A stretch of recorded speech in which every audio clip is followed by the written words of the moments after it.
She was just a grandmother driving home, but in the blink of an eye, two corrupt cops turned her car into a crime scene, and her name into a cover-up. What they didn't know, the son they orphaned wasn't done fighting, and when he returns, he'll tear their entire world apart. Peace, broken, bloody peace. Before we continue this powerful story, let us know where you're watching from. If you enjoy stories like this, subscribe to the channel, because tomorrow we have another powerful story you won't want to miss. Mason Hollow was the kind of town where nothing was supposed to happen. Tucked away between faded cotton fields and dusty back roads, it wore its charm like a faded Sunday suit. Presentable on the outside but threadbare if you looked too close. People smiled at each other in the grocery store, waved at passing cars, and talked about the weather like it was the most important thing in the world. But beneath that quiet politeness ran something colder, something older, an understanding that not everyone in Mason Hollow was truly welcome, and the ones who wore the badges, they decided who belonged. At the center of this town stood Sheriff Dean Holt, mid-40s, broad-shouldered, with a permanent scowl and a gaze sharp enough to cut through excuses. People said he kept Mason Hollow safe. What they didn't say, at least not out loud, was that Holt's version of safety depended on who you were. If your family name stretched back generations in Mason Hollow, you were fine. If not, well, you learned to keep your head down and your mouth shut. And right behind him, always one step behind, was Deputy Wade Tucker. Younger, eager, with the kind of nervous energy that tried too hard to prove something. Tucker laughed at Holt's jokes, followed his orders without question, and learned early on that questioning authority only made your life harder. But Evelyn Carter didn't live her life worrying about men like Holt. At 75 years old, she'd already seen more injustice than they could ever throw her way. A retired schoolteacher, she had spent her life shaping young minds, giving them the strength to dream bigger than the fields and fences that tried to hold them in.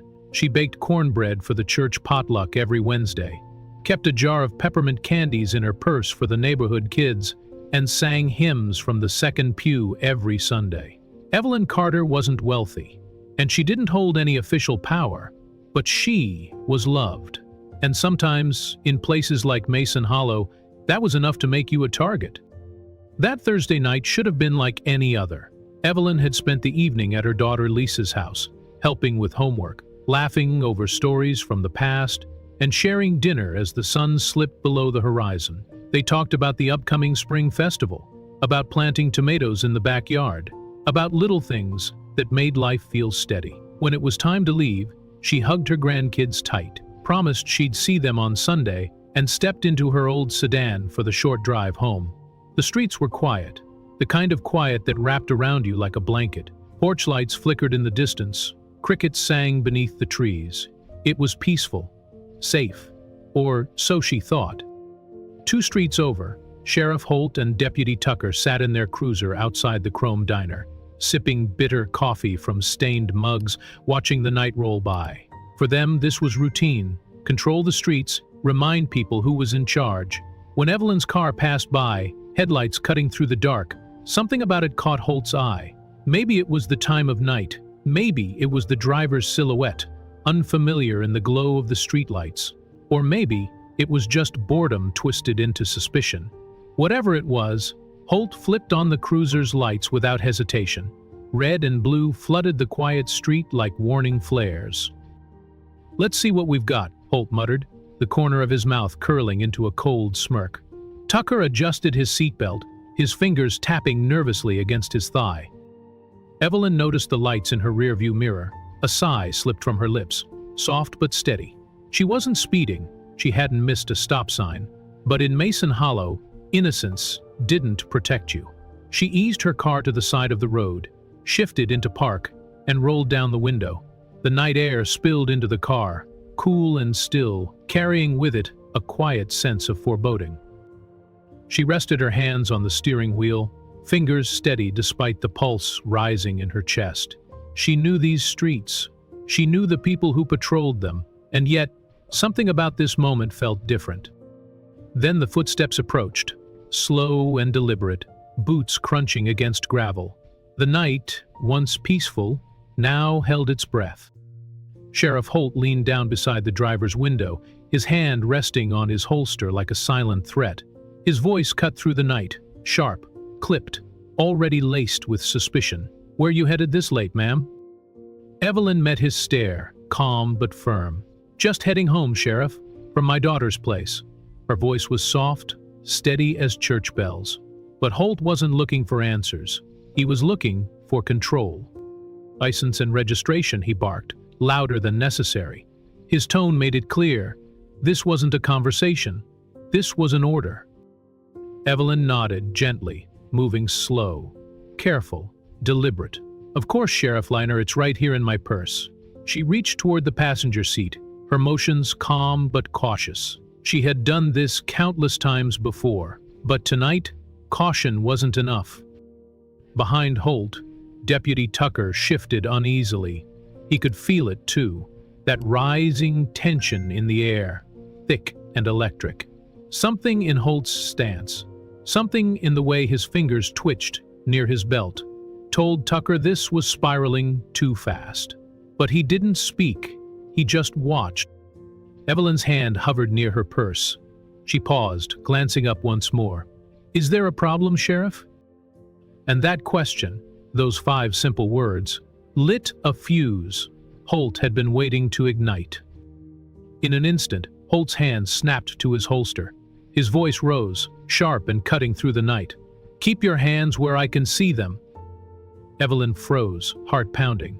She lifted her hands slowly, palms open, showing she meant no harm. "It's just my wallet," she said, voice trembling now, within reach. "I'm not reaching for anything else." But fear doesn't listen to reason, and power corrupted by fear doesn't wait for proof. Holt didn't see a wallet. He didn't see a retired teacher, a mother, a grandmother. All he saw was a threat, a challenge, a reason. The gun cleared the holster faster than thought, and before Evelyn could finish her next word, the first shot tore through the night. Then another. Her body jerked back against the seat. The wallet slipped from her trembling fingers, landing softly on the floorboard beside her feet. She gasped once, her voice a whisper on the wind. "Aye." But there was no answer. For a moment, there was only silence. Thick, suffocating silence that wrapped around the street like fog. Holt stood there, gun still raised, his chest rising and falling with shallow, ragged breaths. Tucker didn't move. His hands hung limp at his sides, his mouth slightly open, caught somewhere between shock and denial. Evelyn slumped against the seat, her body fragile and still, the warm night air slipping past her open window. The wallet she'd tried to show them lay by her feet, its worn leather edges catching the faint glow of the streetlight above. Inside it, untouched, her license and registration sat exactly where they had always been, just as she'd said. Tucker finally found his voice, thin and shaking. "Dean, she wasn't. She was just—" "Shut up!" Holt snapped, his voice low but sharp enough to cut through bone. He holstered his weapon, his mind already racing through the story he would tell. She reached for something. "You saw it." Tucker swallowed hard, eyes darting between the shattered piece and the weapon still warm from Holt's hand. He wanted to run, wanted to call someone, but in Mason Hollow you didn't cross the sheriff, so he nodded. "Barely, just enough." "Turn off the dash cam," Holt ordered, his voice steady now, rehearsed. "Body cams too." It was a malfunction, same as before. Tucker hesitated, then obeyed, his fingers fumbling with the switches. In the blink of an eye, the only witnesses to what really happened vanished into darkness. Holt stepped back from the car, glancing over his shoulder down the empty street. No one around, no one to question, just another quiet night in Mason Hollow. He pulled out his radio, voice shifting to that familiar drawl of concern. "Dispatch, we've got a 10:33. Shots fired. Suspect reached for a weapon. Officer involved shooting. Medical needed at Sycamore and 3rd. But there was no weapon, just an open purse, a worn wallet, and a woman who had spent her life teaching the children of this town how to read, how to hope, how to be kind. The night swallowed the truth. as it had so many times before, and as the distant wail of sirens approached, Mason Hollow drifted back into silence, carrying the weight of another story no one wanted to tell. The phone rang just past midnight, its shrill tone cutting through the quiet hum of Lisa Carter's kitchen.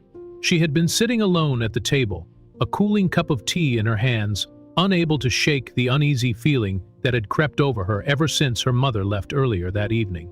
The ring made her heart sink. Deep down, she already knew. She answered with trembling fingers. "This is Lisa Carter," she said softly. The voice on the other end was clipped, clinical. A man she didn't recognize, speaking like he was reading from a script. "Ma'am, I'm calling from Mason Hollow General. Your mother, Evelyn Carter. There's been an incident. You should come down right away." The mug slipped from Lisa's hands, shattering on the floor. She grabbed her coat, keys jangling in her shaking grasp, and bolted out the door. The streets were quiet, empty, the way they always were at that hour, but the silence felt heavier tonight, as if the town itself already knew. At the hospital, the fluorescent lights hummed cold and sharp. The coroner met her in the hall, no compassion in his eyes, no warmth in his voice, just facts delivered like paperwork. "She was involved in an officer-involved shooting," he said. "The sheriff's department reports she failed to comply during a traffic stop. Reach for a weapon, they feared for their safety. She was shot twice. She was pronounced dead on arrival." Lisa stared at him, unblinking. "A weapon," she whispered. "My mother didn't carry a weapon. She was driving home from dinner with her family."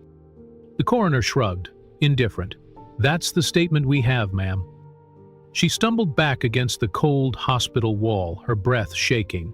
Her mother was gone, her gentle, kind-hearted mother, dead on the side of some dark street, and already the town was twisting her story into something ugly, something false. Lisa pressed her hands against her face, muffling the cry that tore through her chest. Powerlessness flooded her veins, burning hot. She wanted to scream, to break something, to demand answers. But in Mason Hollow, the truth didn't matter. Only the version the sheriff told. And right now, the only version anyone would hear was his. By morning, the sheriff's department had its story polished and ready. A short, sterile press release appeared on the department's website just before sunrise. It spoke of an elderly suspect engaged in erratic behavior during a lawful traffic stop, claiming she reached for an unknown object, forcing the officers to act in the interest of public safety. There was no mention of Evelyn Carter by name, no mention of her decades spent serving the town's children, no mention of her family waiting for her at home. Local newspapers printed the sheriff's version without question. Page 6, right beneath the weather forecast. A single-column headline, "Tragic Incident During Routine Traffic Stop." No interviews, no photographs, just a few cold lines reciting the department's narrative like it was fact. At City Hall, the mayor gave a brief statement, hollow words layered with the same tired phrases. "A regrettable tragedy. Law enforcement had to make a difficult split second. Our thoughts and prayers are with the Carter family." And then he moved on. The reporters, what few there were, didn't push back. Mason Hollow was a town where silence bought peace, and peace meant meaning well enough alone. But Lisa Carter wasn't at peace. She sat alone in her mother's house, the living room still smelling faintly of peppermint and lavender. Evelyn's Bible rested open on the coffee table, a bookmarked passage still waiting for her to finish reading. The sunlight through the curtains cast long, empty shadows across the room. Every corner felt too quiet, too still. Friends stopped by that day, casserole dishes in hand, their voices soft, their eyes hesitant. They hugged Lisa gently, offered careful condolences, and left too quickly, as if afraid the weight of her grief might stick to them. No one mentioned the sheriff by name. No one asked the questions they all carried in the backs of their minds. Questions like, how does a grandmother get mistaken for a threat? How does a life built on kindness end in a pool of blood on a quiet street? But they didn't ask, because in Mason Hollow, you didn't challenge the badge. Not if you wanted to sleep peacefully at night. And outside, the world moved on like nothing had happened. The diner opened on time. The church bells rang at noon. Life continued, but for Lisa, time had stopped the moment that phone rang. The funeral came quietly, like most things in Mason Hollow. No headlines, no crowds, just a slow gathering of family and neighbors who knew better than to draw attention to their grief. The little white church on the hill opened its doors, as it always had, welcoming, solemn, and quiet. Evelyn Carter had sat in the second pew every Sunday for decades, humming softly through the hymns, offering quiet prayers for a town that rarely prayed for her. But this Sunday, the pew sat empty. Lisa stood at the front of the church, her voice steady but hollow as she spoke of her mother's life. She spoke of the children Evelyn taught to read, the gardens she tended, the cornbread she baked every Wednesday for the church potluck. She spoke of her mother's quiet laughter, her gentle wisdom, the way she could make even the darkest day feel lighter with a simple smile. But no words could erase what happened that night on Sycamore and 3rd. No words could soften the sharp edge of what was stolen. The congregation sat in silence, their faces pale and tight. Some wiped tears from their eyes. Others stared straight ahead, their expressions blank, as if afraid that showing too much sadness might make them targets too. No one from the sheriff's department attended. No uniformed officer stood at the back in solemn respect. No flowers arrived from the mayor's office. Their absence spoke louder than any eulogy ever could. And at the front of the church, next to Lisa, one chair remained empty. A space left for the brother who never came. Isaiah Carter. She had called, she had texted, she had left voicemails that rang into nothing. But the chair remained untouched, waiting for a son who hadn't set foot in Mason Hollow in years. Some said he was overseas. Others whispered he had disappeared off the grid after his last deployment. A man broken by wars no one talked about, lost to a world that never gave him peace. Lisa didn't believe he was lost. She believed, somehow, that he was still out there, watching, waiting. As the service ended, mourners filed out quietly, leaving Lisa alone with the flowers and the silence. She sat there for a long time, staring at the floor, feeling the weight of everything her mother had carried and everything she had left behind. That night, Lisa sat alone in her mother's house, the clock ticking loud against the stillness. The town outside her window felt distant, indifferent. No reporters knocked on her door. No one offered justice. Just the same quiet streets, the same hollow explanations. Her fingers hovered over her phone, hesitation tightening her throat. Finally, she typed the words she had been afraid to send. "Mom's gone. They killed her." She stared at the message for what felt like forever. Her thumb trembled above the send button. Would he even see it? Would he care? Would it reach him out there in whatever corner of the world he had run to? But there was no one else left to call. She hit send. And somewhere far away, far beyond the cotton fields and broken sidewalks of Mason Hollow, a phone buzzed in the darkness. In a cabin buried deep in the Montana wilderness, Isaiah Carter stirred from restless sleep. The phone buzzed again, its glow cutting through the shadows. He let it ring at first, the way he always did. The world rarely sent him anything worth answering, but something about this night felt different. Finally, he picked it up. No caller ID, just the message blinking on the cracked screen. "Mom's gone. They killed her." For a long time, Isaiah said nothing, did nothing. The wind rattled against the cabin walls. The wood stove crackled softly in the corner. But inside him, something shifted. Something cold and sharp and old as the scars he carried. He set the phone down gently on the table. Then he stood, slow and steady, walked to the far corner of the cabin, and opened a steel locker he hadn't touched in years. Inside were memories he thought he'd buried, weapons, files, and a folded photograph of a woman smiling beneath a magnolia tree. Isaiah Carter didn't know exactly when he'd return to Mason Hollow. But he knew one thing for certain. He was coming. The cabin in Montana was cold and quiet, perched on the edge of a forgotten ridge where no roads led and no questions followed. Isaiah Carter had built his life here piece by piece, brick by brick, after leaving behind a world filled with commands, enemies, and shadows that stretched too long across his soul. But tonight none of that silence mattered. Not when his mother's final moments burned behind his eyes. He sat at the scarred wooden table, staring at the cracked phone screen, where Lisa's message glowed in the dark. "Mom's gone. They killed her." The words didn't blink, didn't fade, didn't soften no matter how long he looked. For a long time, Isaiah didn't move. He just breathed, slow and steady, the way he was trained to do when panic threatened to creep in. Grief came differently for men like him, not in tears, not in screams, but in something colder, sharper, like a blade sliding into place. He stood, his body slow but steady, and crossed the room to the steel locker he hadn't opened in years. The key hung around his neck, resting beneath his shirt where no one could find.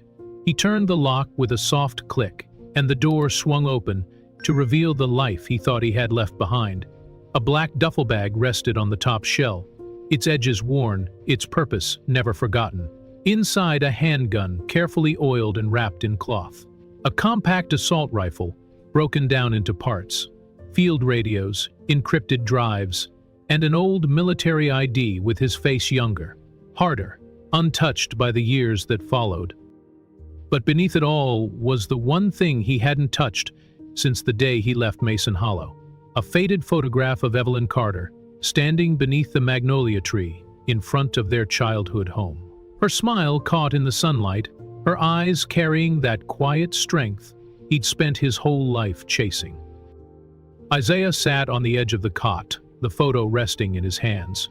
He traced the edges with his thumb, breathing in the memory of Sunday afternoons spent on the porch, peppermint candies in his pocket, his mother's voice humming softly beside him. She had never asked for her vengeance, but they had taken her anyway, and that he could not leave unanswered. He stood again, the decision already made.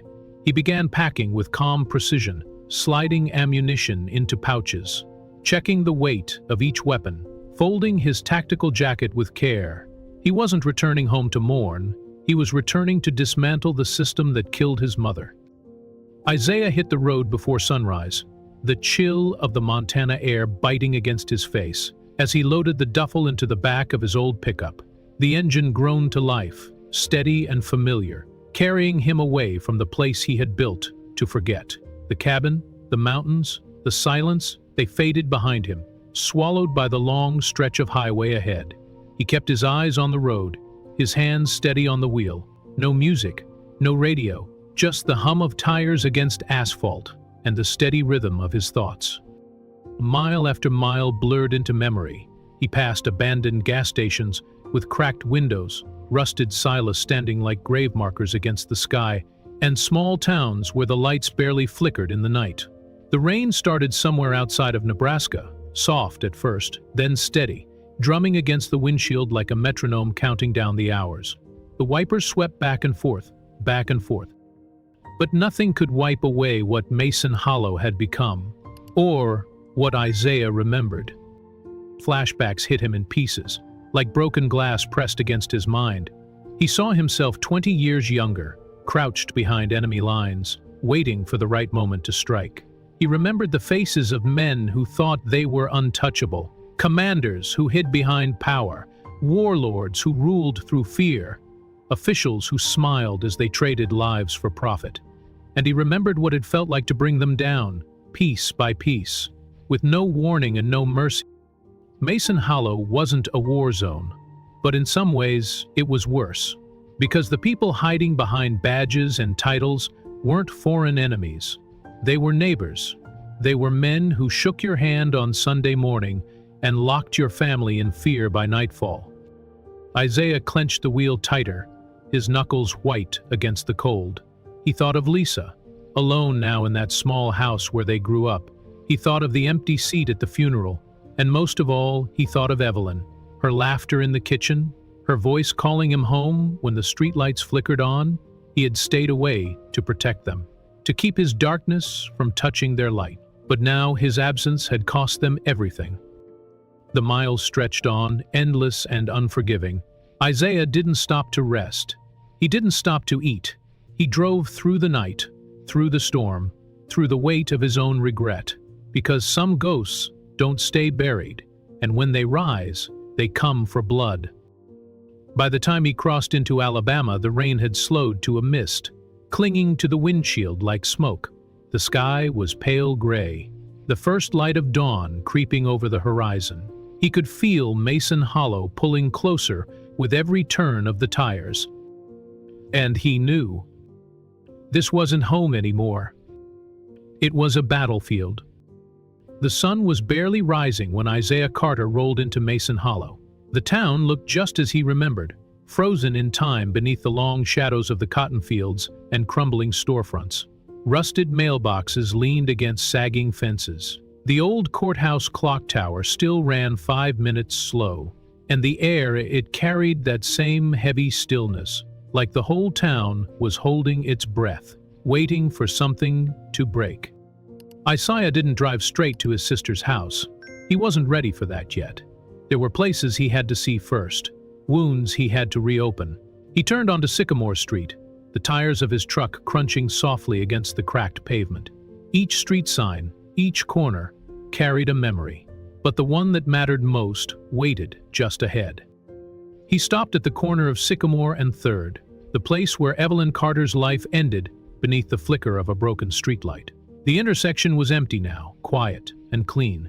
The blood washed away, the glass swept aside, but Isaiah could still feel it, in the way the wind shifted, in the way the morning light hesitated to touch the asphalt. This was where it happened.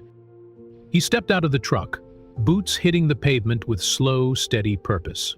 The air smelled of rain and old regrets. Isaiah walked to the edge of the curb and crouched down, pressing his hand flat against the cold surface where she had fallen. He closed his eyes and let the silence fill him. This wasn't just a place where his mother died. It was a place where the town's true face was revealed, where power had spoken without hesitation, where silence had covered the crime.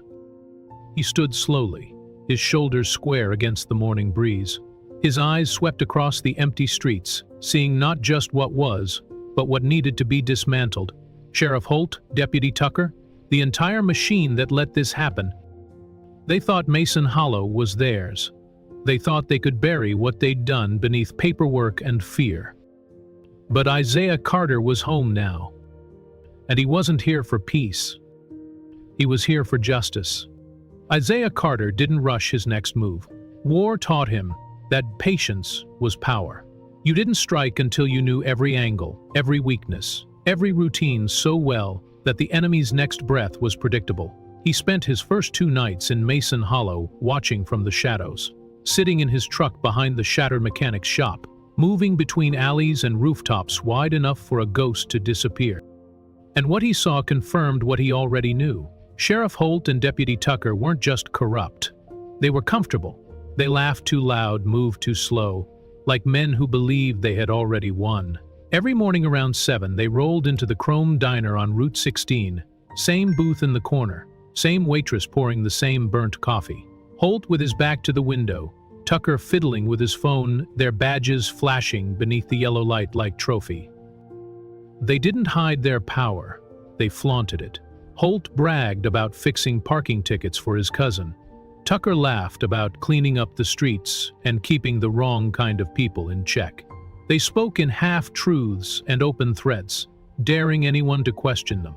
But Isaiah wasn't just anyone. He watched them exit the diner, holstering their arrogance like a second weapon. Every move they made was a pattern, a routine. Holt always checked his side mirror twice before pulling onto Main Street. Tucker always tapped the cruiser's dashboard 3 times when they turned onto the South Bypass. Little details, but important ones. Routines that made them predictable. And then, on the 3rd night, Isaiah spotted something unexpected. A young deputy parked 2 blocks away in an older patrol car, sitting alone, engine idling low, his eyes fixed on the diner windows. He wasn't part of Holt and Tucker's circle. He wasn't laughing over coffee. He was watching, just like Isaiah. Isaiah studied him through the scope of his surveillance camera, clean-shaven, late 20s, nervous posture. His name badge read Morris. Caleb Morris. New to the department, transferred from a larger city force up north. A man out of place in a town where silence was the law. Isaiah leaned back in the shadows, considering his next move. Caleb Morris could be an asset or a liability. Either way, he would need to know where the young deputy's loyalties lay before making his next play. Because in Mason Hollow, you didn't survive long standing alone. Isaiah waited until the dead of night before making his next move. The sheriff's department might have controlled the streets, but their digital security was a joke. Small-town arrogance left them blind to bigger threats. Sitting in the back of his truck, laptop balanced on his knees, Isaiah tapped into the town's outdoor public network through a forgotten maintenance access point beneath the water tower. Static hissed softly through his wireless receiver as lines of code filled his screen. The department's server gave way with little resistance. Patrol logs, shift schedules, payroll records. Isaiah pulled down everything, filtering through the noise until patterns started to emerge. He wasn't looking for arrests or citations. He was looking for what they didn't report. And what he found painted a picture far worse than he expected. Months of inflated overtime hours for Holt and Tucker. Shifts they never worked. Emergency patrol calls logged but never dispatched. Budget approvals for community outreach programs that didn't exist outside of spreadsheets. But the real discovery came buried in the procurement records. Payments issued to a logistics company 2 counties over, Mid-South Freight Solutions. On paper, it handled basic supplies for the sheriff's office, fuel, office equipment, maintenance. But Isaiah recognized the name. Mid-South had been flagged years ago in a federal drug trafficking investigation, a case that quietly disappeared before reaching trial. The company had ties to a cartel Isaiah had tangled with during his last overseas deployment. He knew their patterns, their routes, and their methods. Mason Hollow wasn't just harboring bad cops. It was sitting at the crossroads of a trafficking network moving drugs and weapons through the quiet back roads of Alabama. Holt and Tucker weren't petty bullies drunk on power. They were gatekeepers protecting something bigger. Isaiah leaned back, his mind piecing it together. Holt used the department's power to clear the routes. Tucker kept the paperwork clean. Anyone who asked too many questions ended up buried beneath excuses and sealed files. And Evelyn Carter had become collateral damage. Not because she was a threat, but because Holt saw any black face after dark as a challenge to his authority. And the system gave him permission to act without consequence. Isaiah clenched his jaw, the glow of the screen reflecting in his eyes. This wasn't going to be a surgical dismantling, piece by piece, because if Holt and Tucker were part of something this big, then the entire system in Mason Hollow was compromised, from the mayor's office to the county courthouse. But first, Isaiah needed to know who he could trust. He minimized the open files, encrypted the stolen data, and slipped the laptop back into its case. Then he turned his focus to Caleb Morris. If the young deputy was watching Holt and Tucker like Isaiah suspected, he might be the pressure point Isaiah needed to crack the department from the inside. But trust wasn't given. It was earned or exposed. And Isaiah had every intention of finding out where Morris would be. The next night, Isaiah made his first move, not with bullets, with fear. Fear was cleaner. It made men tear themselves apart from the inside out. Holt and Tucker built their power on fear, but they had never been on the receiving end of it. Until now, Isaiah parked his truck 3 streets over from the sheriff's station, where the shadows swallowed the edges of the lot. He waited, silent and unseen, watching as the last shift change came and went. Just past midnight, he made his way on foot, slipping between parked cruisers and empty alleys, until he reached Deputy Wade Tucker's personal car. A beat-up sedan, plain as cardboard. Isaiah knelt by the driver's door, pulling a black envelope from his jacket pocket. Inside, a single photograph, grainy but clear, captured from Isaiah's surveillance camera. It showed Tucker standing outside the Chrome Diner, laughing beside Holt. Beneath it, scrawled in block letters, "I saw what you did. Remember her. Remember her." He slid the envelope under the windshield wiper and stepped back into the shadows. No alarms, no cameras. In a town built on silence, ghosts moved freely. By morning, the trap was set. Tucker found the envelope before dawn, his hands trembling as he ripped it open. The blood drained from his face as he scanned the photo, his mind racing. He spun around, searching the parking lot for eyes he couldn't see. Nothing, just the familiar quiet of a town that had always felt too small to hide in. He stormed into the station, the photo clenched tight in his fist. Holt sat at his desk, nursing his second cup of bitter black coffee. "Dean," Tucker hissed, his voice tight with panic, "someone's watching us." Holt barely glanced up. "What are you talking about?" Tucker slammed the photo down on the desk, the words glaring up at them both. Holt's expression hardened, his jaw working slowly. He picked up the photo, his fingers steady despite the weight of the threat staring back at him.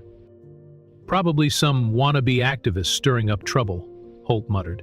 "Somebody heard about the shooting and thinks they can scare us." But Tucker wasn't convinced. What if it's not? What if it's someone who knows? Holt leaned in, voice low and cold.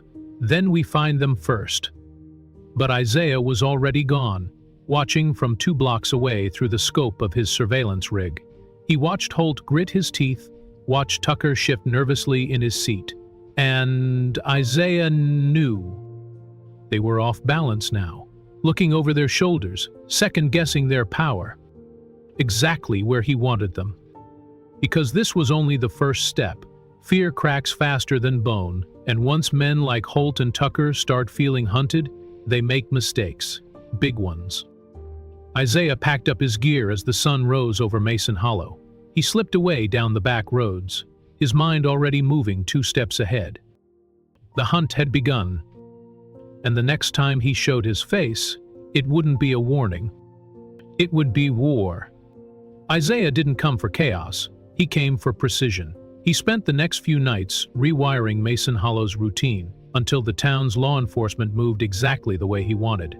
It started with a quiet intercept on the sheriff's dispatch system, a simple reroute that delayed response times by 3 minutes across the south end of town. That delay alone caused Holt and Tucker to miss an illegal cargo drop scheduled at the old sawmill. The shipment passed through without their protection. Somewhere in the distance, the cartel's trust in Holt began to crack. The next night, Isaiah jammed their cruiser radio for 30 seconds during a midnight patrol, just enough to cause confusion when a staged 911 call came in about a break-in on the west side. Holt and Tucker responded late, only to find an empty building and an open door swaying in the wind. They searched for shadows that weren't there, their nerves frayed.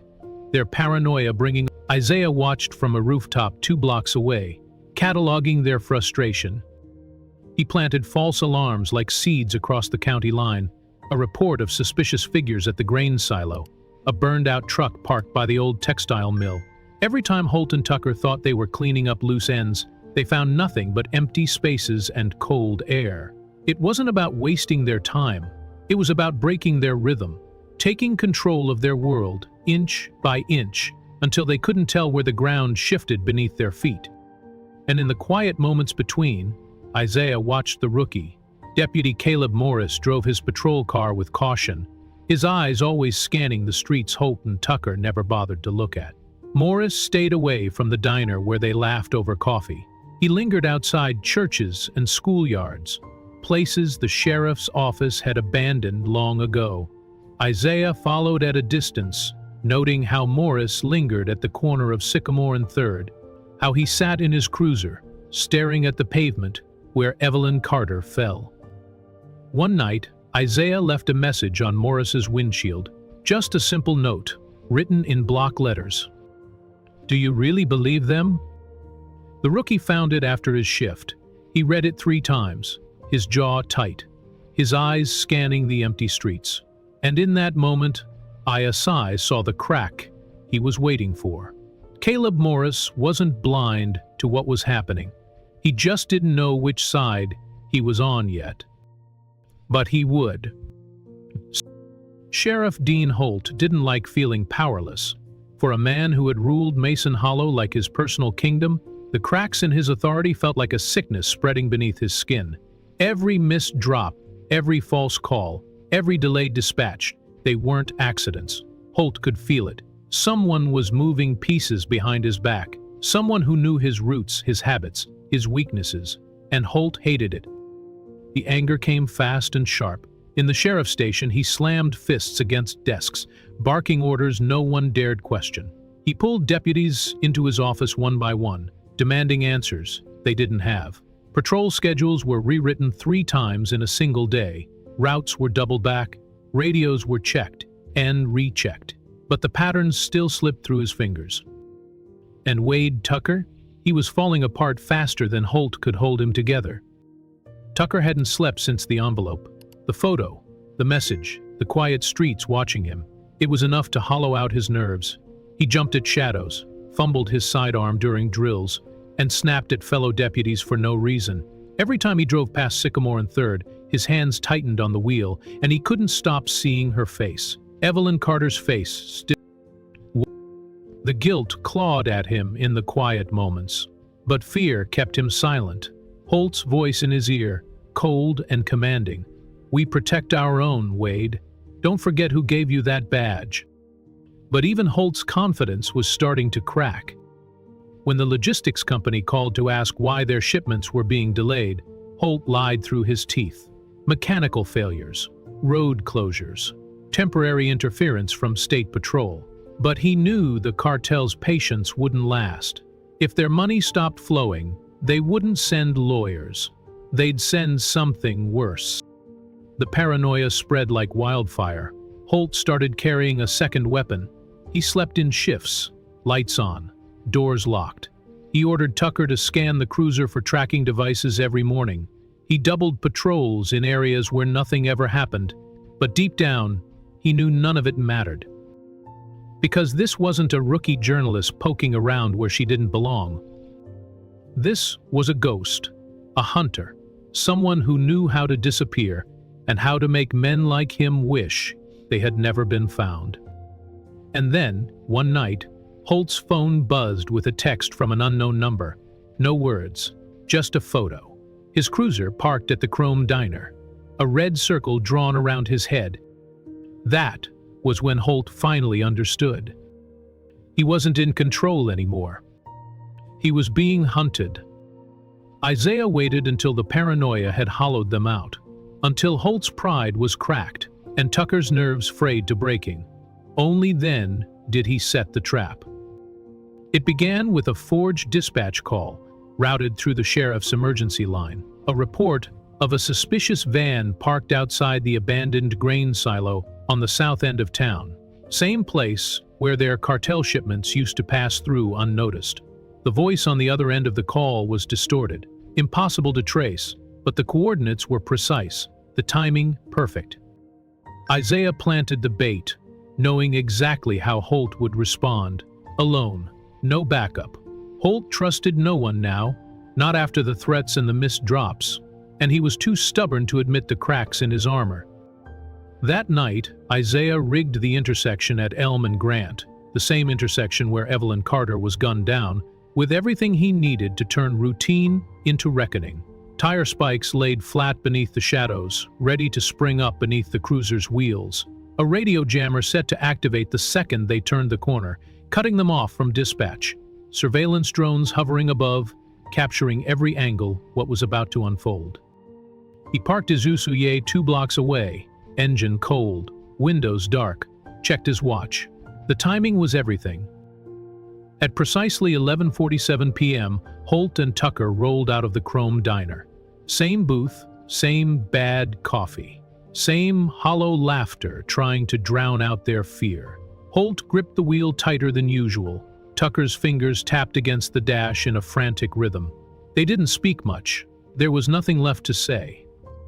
They pulled onto the bypass, following the coordinates sent to them without question. Holt's jaw clenched as they approached the silo, headlights cutting through the thick Alabama night. But just as they passed the corner of Elm and Grant, the trap snapped shut. The cruiser's front tires hit the spikes. The rubber exploded with a deafening crack. The vehicle skidded sideways, sparks flying as metal scraped against pavement. Holt fought the wheel, but the cruiser slammed into a street lamp, the front end crumpling like paper. And then, the radio cut to static. Unit 3, do you copy? Silence. Unit 3, status check? Silence. They were alone. Smoke hissed from the hood as the world slowed to a crawl. Holt coughed, blood in his mouth, as he reached for his sidearm. Tucker sat frozen, wide-eyed, gripping the dash like a man waiting for the sky to fall. And from the shadows, Isaiah Carter stepped into view. Boots crunching against broken glass. Calm, steady, every step deliberate. Holt's world, the world he thought he controlled, collapsed in that moment. Because now, in the exact place where Evelyn Carter's life was stolen, justice had come for them. And it wasn't wearing a badge. It was wearing the face of a son who refused to forget. Isaiah Carter moved like a ghost through the smoke. The broken cruiser hissed beside him, its siren silent, its lights flickering weakly against the shattered night. Sheriff Dean Holt tried to lift his sidearm from where it had fallen between the seats, but Isaiah was faster. With a single, brutal strike, he shattered the glass on the driver's side door, reached in, and ripped the weapon free. The sheriff gasped, breathless and stunned, still trapped behind the wheel. Isaiah yanked the door open, his silhouette framed by the cold light above the intersection. He grabbed Holt by the collar and dragged him from the wreck, letting the sheriff's body slam against the cracked asphalt. Holt groaned, coughing blood, his mind scrambling to keep up with the reality closing in. On the other side, Deputy Wade Tucker was frozen, his body stiff with fear. But Isaiah didn't hesitate. He rounded the hood, smashed the passenger window with the butt of the stolen sidearm, and wrenched the door open. Tucker flinched, covering his head as Isaiah grabbed his vest and hauled him into the street. His legs gave out beneath him, collapsing hard beside Holt. The two men lay there beneath the broken streetlight, two corrupt officers, who once ruled Mason Hollow with fear. Now reduced to bloodied limbs and hollow breaths, Isaiah crouched beside them, his voice low and steady. There was no rage, no shouting, just a cold, sharp truth. "Do you know where you are?" Isaiah asked, his words cutting like knives. Holt coughed, spitting blood onto the pavement. "I don't know who you think you are." Isaiah cut him off with a sharp backhand across the face, silencing the deflection. His voice didn't rise, but it pressed down like a weight. "You're at the corner of Elm and Grant, the same place where you murdered Evelyn Carter. My mother." Tucker squeezed his eyes shut, his body shaking beneath the weight of those words. Holt tried to push himself up, but Isaiah slammed a boot against his chest, holding him down. "Say her name," Isaiah ordered, his tone flat, final. Holt gritted his teeth. It was a justified shooting. Isaiah pressed down harder. "Say her name." The sheriff gasped, each breath sharper than the last. But he said nothing. So Isaiah spoke for him. Evelyn Carter. A mother, a teacher, a neighbor. Not a threat, not a suspect. You ended her life because you could. Tucker let out a strangled sob, the guilt breaking through at last. Isaiah stood over them both, his shadow stretched long across the pavement. You wanted to bury her story, but now Mason Hollow will bury yours. The night air hung heavy around them, thick with smoke and guilt. Holt struggled beneath Isaiah's boot, his face contorted in rage and fear. He wasn't used to being powerless. He wasn't used to looking up at a man who wouldn't bend to his badge, his threats, or his lies. Isaiah leaned closer, his voice a low, steady growl. "Tell me the truth, Dean. Tell me what really happened that night. Not your report, not your spin. The truth." Holt's jaw clenched, the words stuck in his throat. His pride was louder than his fear, but not for long. Isaiah dug the heel of his boot deeper into Holt's chest. Say it. She was unarmed. She was reaching for her wallet. And you shot her because you were afraid of losing control. The sheriff gasped, his voice breaking through the weight pressing down on him. She didn't deserve it. The admission slipped out before he could catch it. Hollow, weak, but it was enough. Isaiah's foot lifted, giving Holt a moment to breathe. But the damage was done. The words hung in the air, undeniable. Tucker sat nearby, his body trembling, tears streaking his dirt-covered face. He rocked slightly, his mind caught between what he did and what he should have done. Isaiah turned toward him, his gaze sharp. And you, Isaiah said, stepping closer. You watched it happen. You let him lie. You let her die, alone. Tucker shook his head weakly. I didn't mean to. I was scared. Isaiah crouched beside him, leveling his voice. Fear doesn't absolve you. It defines you, and you let it own you. For a long moment no one spoke. The only sound was the hiss of steam escaping from the cruiser's crushed radiator. Then Isaiah stood, his shadow falling over both men. This isn't over, he said. Tomorrow the town will know what you've done. Your days of hiding behind a badge are finished. He turned and began walking away, his steps slow but certain. Holt tried to lift his head, his voice hoarse. You can't do this. You're just one man. Isaiah stopped but didn't turn around. His voice was steady and clear. A man who remembers, one man who won't forget. He left them lying broken beneath the same streetlight where they had stolen his mother's life. Not dead, but stripped of their power. And for Isaiah Carter, that was only the beginning. The wind shifted as Isaiah Carter stepped away from the wreckage. Sirens cried faintly in the distance, now closer with each second. But Isaiah didn't hurry. He moved with the calm of a man who had already won the battle that mattered. Behind him, Sheriff Holt and Deputy Tucker lay broken on the cold pavement, their power shattered, their reputations bleeding out beside them. Isaiah slipped down the side alley, blending into the shadows as headlights cut across the distant streets. He paused beneath the rusted fire escape of an abandoned warehouse, listening as the first responders closed in. Tires screeched, doors slammed, radios crackled to life. But it was too late. The story had already changed. Deputies rushed to the wreck, their voices sharp and panicked as they pulled Holt and Tucker from the crushed cruiser. Medics worked fast, patching wounds and checking vitals. But no one could fix what had been broken that night at Elm and Grant. Power, control, silence, all gone. Isaiah watched from the shadows as Caleb Morris arrived last, his patrol car skidding to a stop at the corner. Morris stepped out slowly, taking in the scene, two of his superiors bloodied and bruised, their cruiser torn apart beneath the old streetlight. He saw it for what it was, not an accident, not a random ambush. A reckoning. His eyes scanned the rooftops, the alleyways, the empty streets. He didn't see Isaiah, but he felt him there, somewhere beyond the smoke and sirens, watching, waiting. And in that quiet, Caleb Morris made a decision. He approached the scene, pulled out his notebook, and started writing. Not the report Holt would have wanted, not the cover-up Tucker would have begged for, but the truth, as much of it as he could piece together. Isaiah slipped away, his footsteps fading into the night. He knew the next fight wasn't his to finish. He had cracked the foundation. Now it was up to the town to decide whether to rebuild or let the rot return. Back at his truck, Isaiah pulled out his mother's photo, the one worn from years of being folded and tucked close to his heart.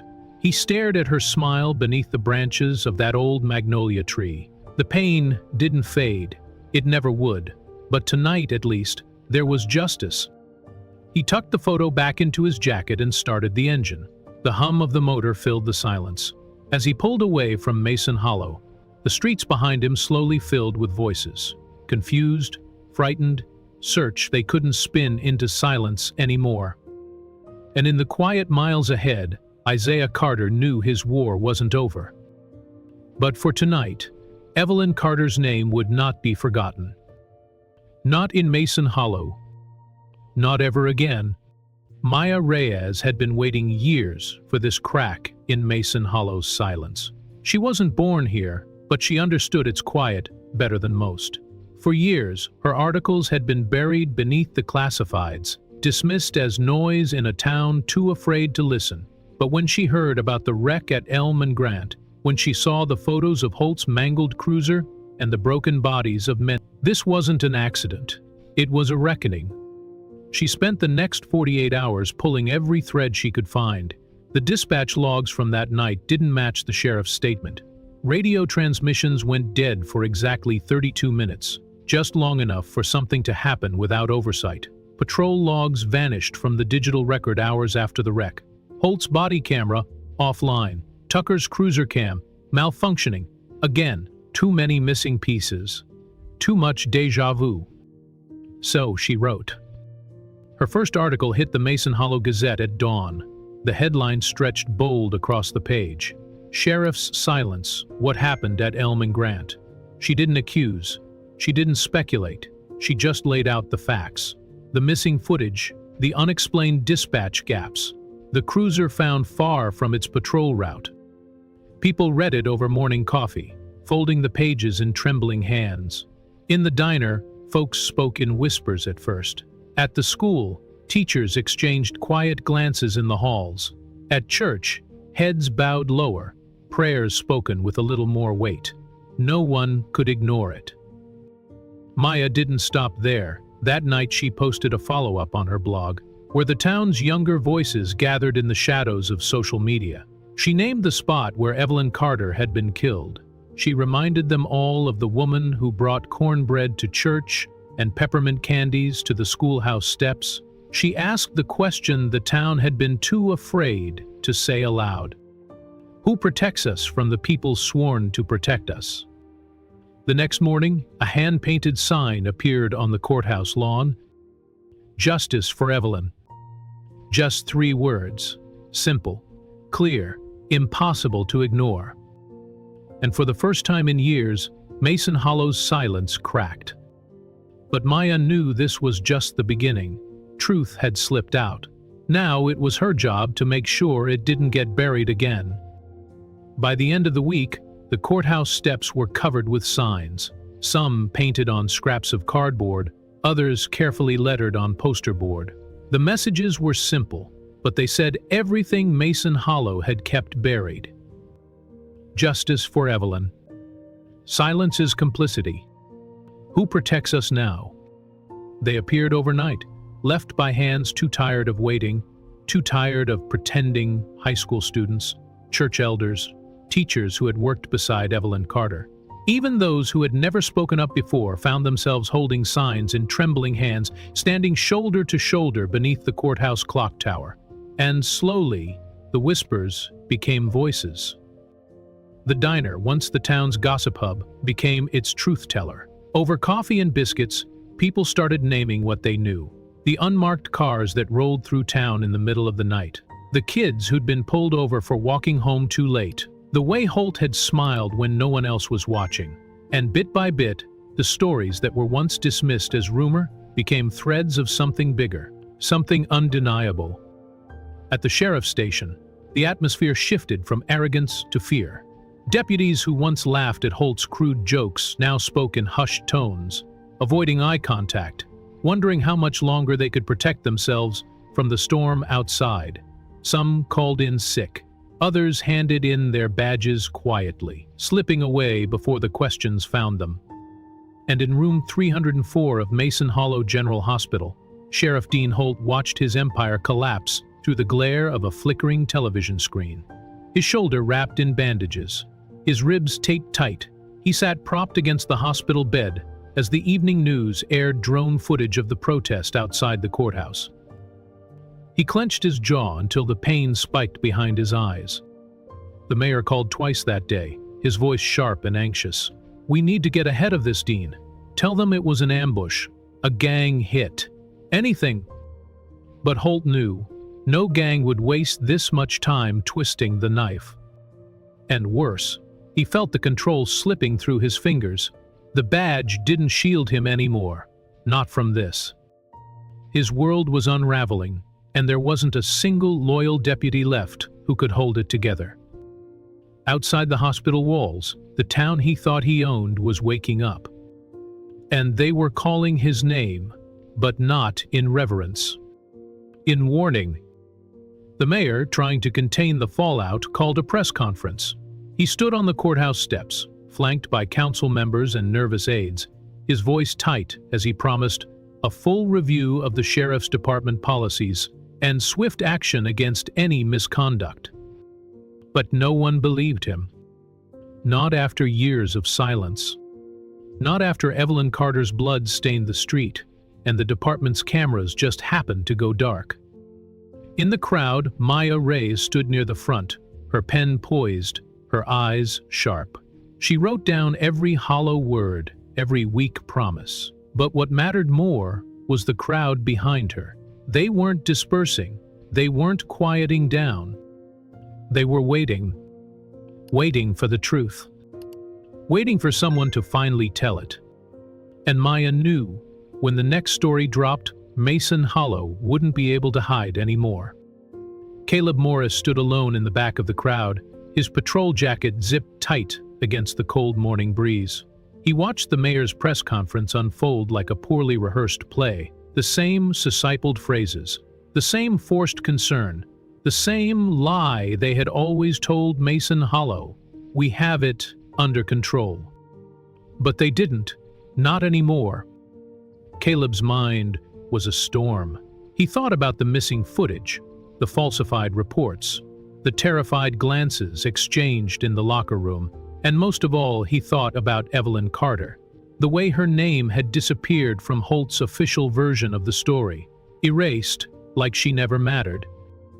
No more. He stepped forward, pushing through the crowd, until he stood at the edge of the courthouse steps. The mayor's words faltered as he spotted the young deputy moving into view. The cameras turned, the murmurs rippled through the crowd. Caleb took a slow breath, pulled the badge from his chest, and held it out in front of him. "This badge doesn't protect criminals," he said, his voice steady, cutting through the morning air. Sheriff Holt lied. Deputy Tucker covered for him. Evelyn Carter was unarmed, and I won't be silent anymore. The crowd fell still. The mayor froze, his mouth hanging open, scrambling for a response. But it was too late. Maya Reyes was already moving, scribbling Caleb's words into her notebook, recording every second. By sunset, her next article was live. The headline was impossible to ignore. Deputy breaks silence. Sheriff lied about Evelyn Carter shooting. It spread faster than the mayor's office could contain it. Across social media, across the county line, people who had never heard of Mason Hollow were now asking the question Holt had buried for years. How many others? By nightfall, protesters filled the streets, their chants echoing off the courthouse walls. The same courthouse where Holt once walked like a king. Now, his name was written on signs beside Evelyn's, not in praise, in condemnation. Inside his hospital room, Holt watched the news, his hands trembling against the thin blanket. He could feel it, the walls closing in, the control slipping away. And somewhere in the shadows of Mason Hollow, Isaiah Carter watched, too. Not for glory, not for credit, but to make sure the fight his mother died for didn't end in silence. Because the town was awake now, and it wasn't going back to sleep. The next storm over Mason Hollow didn't come from the skies. It came from Montgomery. 8 investigators arrived just before dawn, their black SUVs pulling into the sheriff's station like silent thunder. No sirens, no warning, just quiet authority. They moved fast, armed with sealed warrants and cold eyes that didn't flinch when Holt's deputies stammered in protest. Lieutenant Ray Saunders, Holt's second-in-command, didn't see it coming. He was mid-sentence in the squad room, barking orders to cover the growing public backlash. When the agents pushed through the doors, a badge flashed in his face. Then a pair of cold, metal cuffs snapped around his wrists. "You're under arrest for conspiracy, obstruction of justice, and facilitating organized criminal activity," the lead investigator said, his voice flat. Saunders sputtered, his bravado crumbling fast. "This is a mistake. You don't understand." But the agents weren't listening. They were already tearing through the sheriff's office. File cabinets were cracked open, servers seized, hard drives pulled from their mounts and slid into evidence bags. Every drawer, every safe, every locked cabinet emptied. The lies Saunders and Holt had buried for years spilled into the morning light. Payroll fraud, falsified arrest reports, evidence of overtime schemes tied to unscheduled patrols on nights when cartel shipments passed through. Dozens of pages connecting the sheriff's office to Mid-South Freight Solutions, the logistics firm Isaiah had already traced to cartel operations. In Holt's hospital room, the news broke before breakfast. His television flashed with the headline, "Lieutenant Saunders arrested in cartel investigation." Holt's face drained of color. His hand, bruised and trembling, fumbled for the call button, but it was no use. His allies were gone, and for the first time in his career, no one was coming to protect him. Deputies began turning in their badges, some out of fear, some out of guilt, and some because they knew the investigation wouldn't stop with Saunders. Mason Hollow's thin blue line wasn't just cracking, it was collapsing. And watching from the edge of town, beneath the shadow of an abandoned silo, Isaiah Carter knew this was only the beginning. The system that killed his mother was bleeding now. But there was still more truth to carve out. Isaiah spent the next 2 nights piecing together the final puzzle.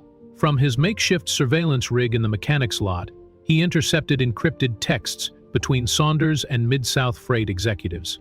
He tracked wire transfers routed through dummy charities and shell companies across 3 counties. Every name, every dollar, every midnight patrol fit together in a web of corruption that stretched far beyond Mason Hollow's border. It wasn't just Holt and Saunders. Neighboring departments, small-town mayors, and even county judges had been playing the same game, turning a blind eye as cartel shipments rolled through their jurisdictions, hidden behind falsified patrol routes and staged community initiatives. Isaiah mapped it all: names, dates, bank accounts. It was bigger than anyone in Mason Hollow ever imagined, and far deadlier. But he knew this couldn't be his fight alone. He had cracked the system, exposed its rotten core, but it was the people of Mason Hollow who needed to carry it forward. So he passed it on. Late one night, he left an unmarked flash drive on the steps of Maya Reyes's newspaper office. No note, no instructions, just data. All of it. Maya found it the next morning, tucked beneath the morning dew, and when she opened the files, her hands trembled. Years of silence, years of fear, all laid bare in lines of code and surveillance footage. The story she was about to tell would shake the town's foundations. But before she wrote a single word, the people spoke first. That Friday night, beneath the old oak tree by the courthouse, the town gathered for a candlelight vigil. What started as a quiet remembrance for Evelyn Carter turned into a movement. Neighbors who had never raised their voices before now held candles high. Children who once clutched Evelyn's hands during Sunday school sang hymns beneath the flickering stars. Lisa Carter stood at the center, holding a photo of her mother, her voice steady despite the tears in her eyes. My mother believed in kindness. She believed in fairness. But most of all, she believed that silence in the face of wrong is its own kind of violence. We can't be silent anymore. The crowd responded not with applause, but with silence so deep, so unified, it echoed louder than any chant, a shared, quiet defiance against the system that thought it could erase her life. And just beyond the tree line, in the shadows where no one could see, Isaiah Carter watched. He didn't step forward. He didn't speak. This wasn't his fight to lead. It belonged to them now. The people Evelyn Carter spent her life protecting. And they were finally protecting her memory in return. The story broke just before sunrise. Maya Reyes didn't hold back. She spent the entire night piecing together Isaiah's evidence with her own reporting, building a narrative too complete to ignore. The article hit the Mason Hollow Gazette's website at 6:01 IEME, and within 30 minutes it spread beyond Alabama's quiet backroads and into the headlines of national news outlets. The headline was clear, sharp, unforgiving. Cartel ties to small-town law enforcement exposed in Mason Hollow scandal. The article laid it all out, how Sheriff Dean Holt and Lieutenant Ray Saunders funneled cartel shipments through the county's rural backroads, how fake community organizations laundered drug money under the noses of taxpayers, how Holt's department erased patrol footage, falsified overtime claims, and silenced anyone who asked the wrong questions, and how Evelyn Carter, a 75-year-old retired schoolteacher, was murdered at a routine traffic stop that had nothing to do with public safety and everything to do with power, fear, and control. Maya included the text message records, the falsified financial audits, surveillance photos showing Mid-South freight trucks escorted by unmarked sheriff's cruisers. She cited the exact minutes of missing radio transmissions the night Evelyn died, and, at the end of the article, she wrote the words that would etch themselves into the town's history. Silence protects power. Truth dismantles it. This is not just a Mason Hollow story. This is America's story. The fallout was immediate. National outlets picked it up before noon. CNN, the New York Times, and local affiliates across the Southeast replayed images of the vigil, the courthouse protests, and the shattered sheriff's cruiser at Elm and Grant. Interviews with former deputies who anonymously confirmed years of corruption aired on evening broadcasts. Governor's office released a statement calling for full accountability.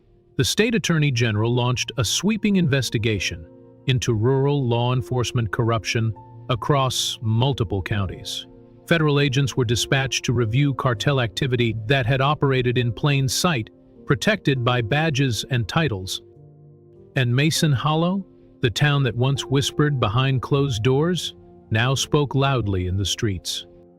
The next day, the courthouse square filled again, not with silence this time, but with demands. Families who had lost sons to wrongful arrests, farmers who had paid protection fees to keep their shipments moving, teachers who watched their students racially profiled on their way home from school. The signs read, "Nor lies. Evelyn deserved better. Clean the house." Inside his hospital room, Sheriff Holt watched his empire fall in real time. His face, once the symbol of power in Mason Hollow, now flashed on screens beside words like conspiracy and corruption. His phone rang with calls he didn't answer. Lawyers, former allies, old friends trying to distance themselves from the wreckage. But it was too late. He wasn't the sheriff anymore. He was the story. Lieutenant Saunders, already in custody, cut a deal within 24 hours, testified against Holt, against the cartel contacts, against everyone who thought they were too far out of reach. One by one, the dominoes fell. Fast, loud, relentless. And Isaiah Carter watched it unfold from the edge of town. He didn't need to be seen. He didn't need his name in the headlines. His work was done. But as he packed his gear beneath the pale morning sun, his thoughts stayed with Evelyn. With the town she tried to make better, and with the people who finally remembered what she stood for. Mason Hollow would never be the same. And maybe, just maybe, that was the point. The day Sheriff Dean Holt lost everything wasn't marked by sirens or gunfire. It began with the quiet click of a hospital room door opening. 2 state troopers walked in, their uniforms crisp, their faces unreadable, no small-town favors. No knowing glances, just the cold weight of the law finally coming for the man who thought he stood above it. Holt sat propped against his hospital bed, his shoulder in a sling, his ribs bound tight beneath the thin gown. He didn't look like the sheriff anymore. He looked like an old man who had run out of places to hide. "Dean Holt," one trooper said, voice steady, "you are under arrest for the murder of Evelyn Carter, conspiracy to commit racketeering, obstruction of justice, and multiple counts of public corruption." Holt opened his mouth to protest, but no words came. He could feel the fight draining from his body. The trooper read his rights slowly, clearly, leaving no room for misunderstanding. When they were done, Holt let his head fall back against the pillow. He didn't struggle as they slipped the cuffs over his wrists. No more backroom deals. No more favors from the mayor. No more hiding behind a badge. Later that afternoon, the entire town watched on live broadcast as Sheriff Dean Holt was booked into the Mason Hollow County Jail. The same jail where he once locked away anyone who dared question his power. They watched as his mugshot flashed across their phones and televisions. A man once untouchable, now reduced to a prisoner number. At the courthouse, reporters shouted questions as he was led in, but Holt kept his eyes down, his face pale beneath the harsh fluorescent lights. The courtroom was packed. Neighbors, teachers, preachers, even kids who had grown up fearing the flashing lights behind them on a dark road. They all watched the man who once controlled their lives finally stand before a judge. And for the first time in a long time, the law wasn't his weapon. It was his reckoning. But Holt wasn't the only one facing judgment. Wade Tucker sat just a few feet away, his hands trembling, his face hollow. The courtroom's cold air couldn't wash away the weight pressing on his chest. He knew his turn was coming, and there was no hiding from it now. Wade Tucker sat at the witness stand, shoulders hunched, his uniform stripped of its badge, his eyes hollow beneath the harsh courtroom light. The room was still, as if the air itself was waiting for his confession. He gripped the edge of the stand, his knuckles white. When the prosecutor asked the question, the one he had been dreading, the words caught in his throat. "Deputy Tucker, did Evelyn Carter pose a threat to you or Sheriff Holt the night she was killed?" The courtroom fell silent. Tucker swallowed hard, his voice breaking before it could find its shape. He looked down at his hands, remembering the feel of the cool night air, the way her voice trembled when she asked, "Why?" And for the first time he answered without hiding behind lies. "No," he whispered. The word fell like a hammer. She was just a grandmother driving home. She didn't do anything wrong." Gasps rippled through the room. Holt glared from the defense table, his jaw clenched, his eyes burning with betrayal. But Tucker kept going. He spoke of Holt's orders, of the erased footage, of the cover stories rehearsed behind closed doors. He confessed to the threats, the pressure, and the nights he spent staring at his ceiling, haunted by Evelyn's voice. "She didn't deserve to die," Tucker said, tears streaming down his face. "And I let it happen." The judge's gavel echoed through the courtroom, but it couldn't quiet the weight of what had been said. In the gallery, Lisa Carter wept softly, her hand covering her mouth. Beside her, Maya Reyes scribbled every word into her notebook, capturing the moment when the truth finally broke through. And in the back of the room, Caleb Morris sat still, his jaw set, his heart pounding. He had worn the same uniform, walked the same halls, and now he had a choice to make: stay silent or change the story. The following week, the governor's office made it official. With Holt and Saunders removed, and the department in chaos, they needed someone to rebuild it from the ground up. Caleb Morris was sworn in as acting sheriff on the courthouse steps. The crowd gathered to watch, no longer afraid of who might see them. Neighbors who once kept their heads down now stood tall. Church members, school teachers, and high school kids who once feared the badge cheered as Morris raised his right hand. He didn't make promises of perfection, just promises of honesty.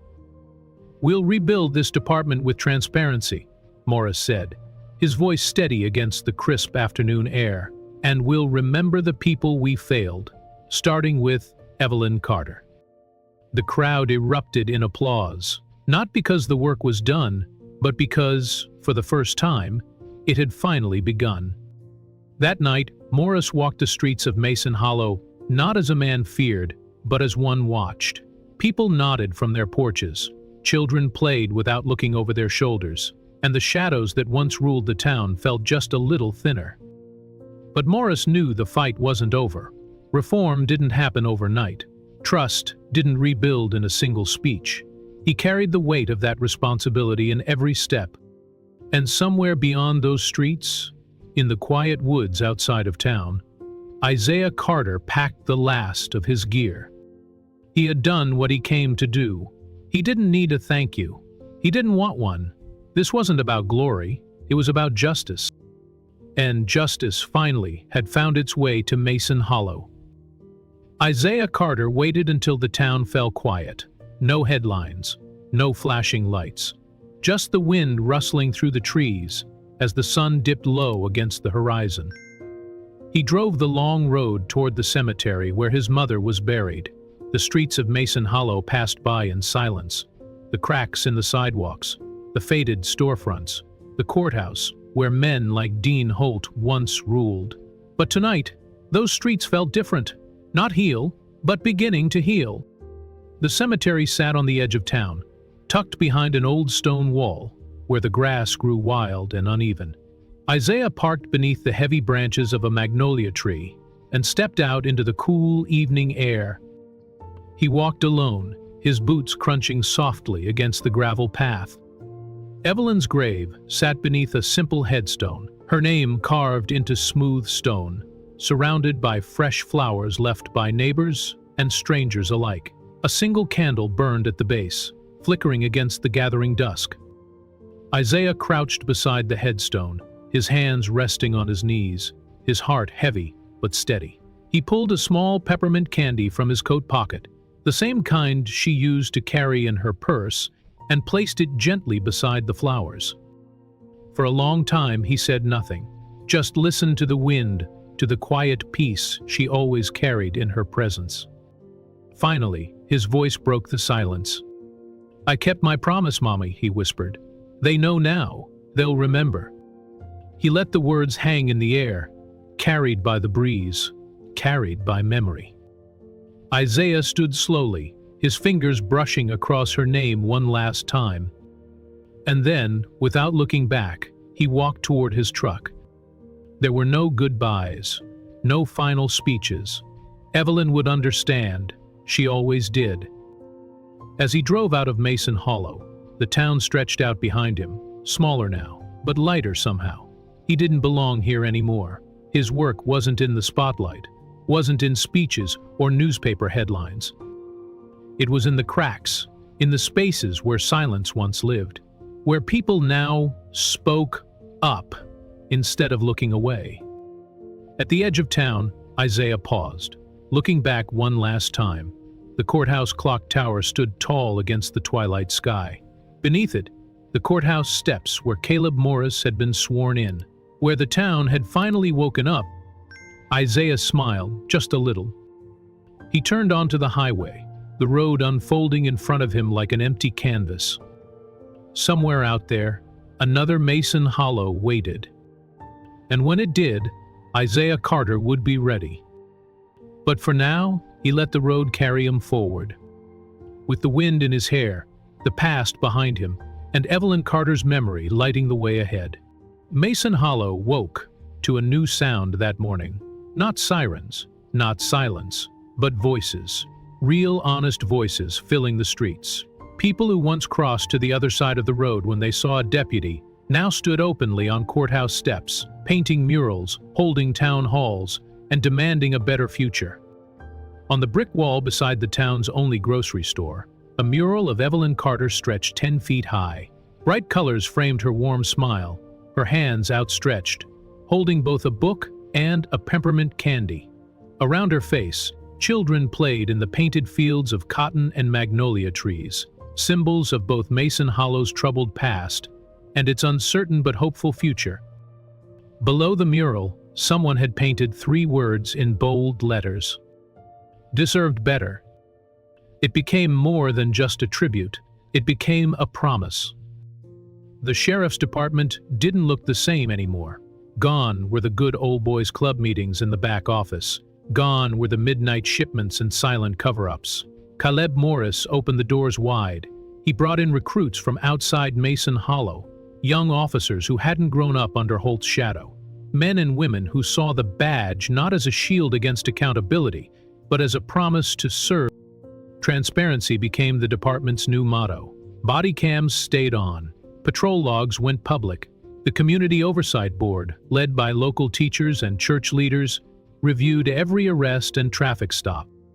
The town still carried scars, but they weren't hiding them anymore. And Evelyn's story, the one they once tried to erase, became part of every lesson in the schoolhouse, every sermon in the chapel, every speech at the town hall. Lisa Carter stood at the center of it all, not because she wanted to be, but because her mother had been. She led the first community meeting in the same church where Evelyn once sang hymns from the second pew. The crowd filled every row, standing along the walls, listening as Lisa spoke with the quiet strength her mother had passed down. "We're not here to tear Mason Hollow apart," Lisa said, her voice steady.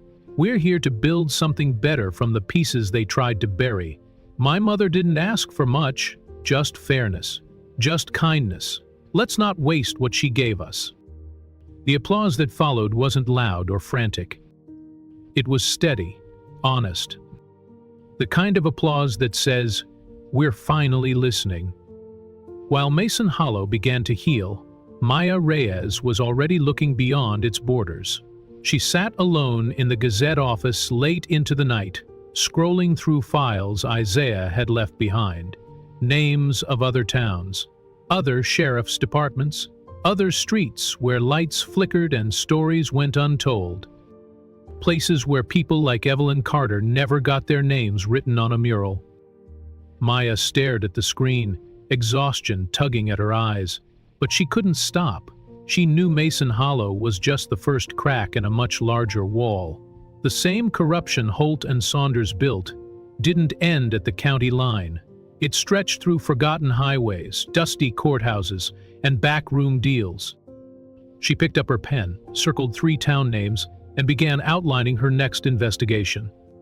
She wasn't chasing headlines anymore. She was chasing justice. Meanwhile, at the sheriff's department, Caleb Morris stood in front of his new recruits. Some fresh from the academy, some seasoned officers from towns that refused to tolerate corruption. All of them here because they believed Mason Hollow could be better. "This isn't about control," Caleb told them.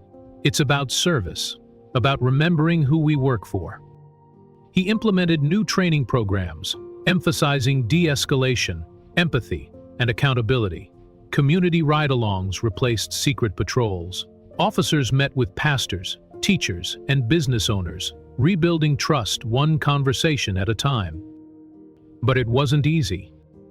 Every day brought reminders of the past, citizens hesitant to trust, old cases reopened, lawsuits filed against the department's former leadership. Some days, Caleb wondered if it would ever be enough. But then he'd walk past Evelyn's mural on his way to work and see a little girl place a single flower beneath it. And he'd remember why they started.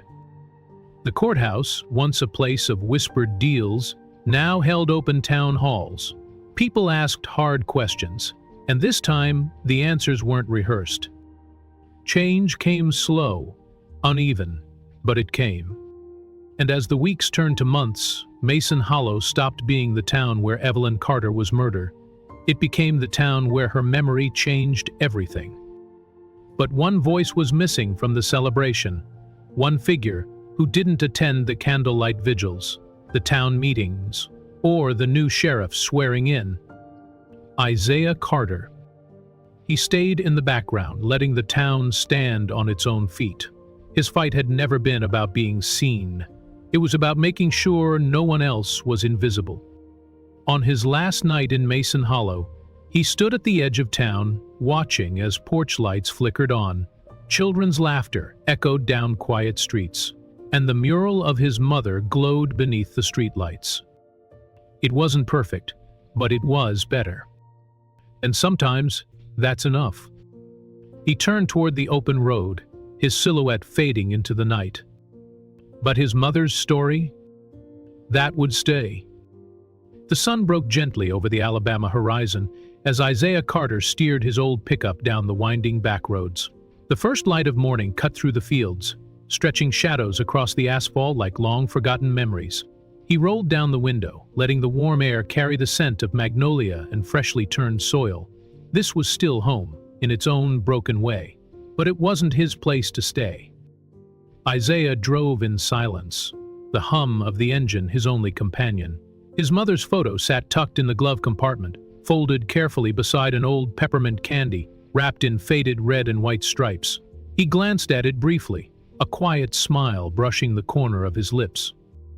Justice wasn't about revenge, it was about truth, about giving voice to those who were silenced, about remembering those who deserved better. He had come back to Mason Hollow not to destroy it, but to save a part of it, to give the town a chance to save itself. And now it had. The road stretched endlessly ahead, but Isaiah wasn't lost. He was exactly where he needed to be. Somewhere out there, another Evelyn Carter was waiting for someone to fight for her name, and Isaiah, in his quiet way, would be ready when the call came. Behind him, the town stirred to life. At the corner of Elm and Grant, a new plaque had been installed beneath the old streetlight.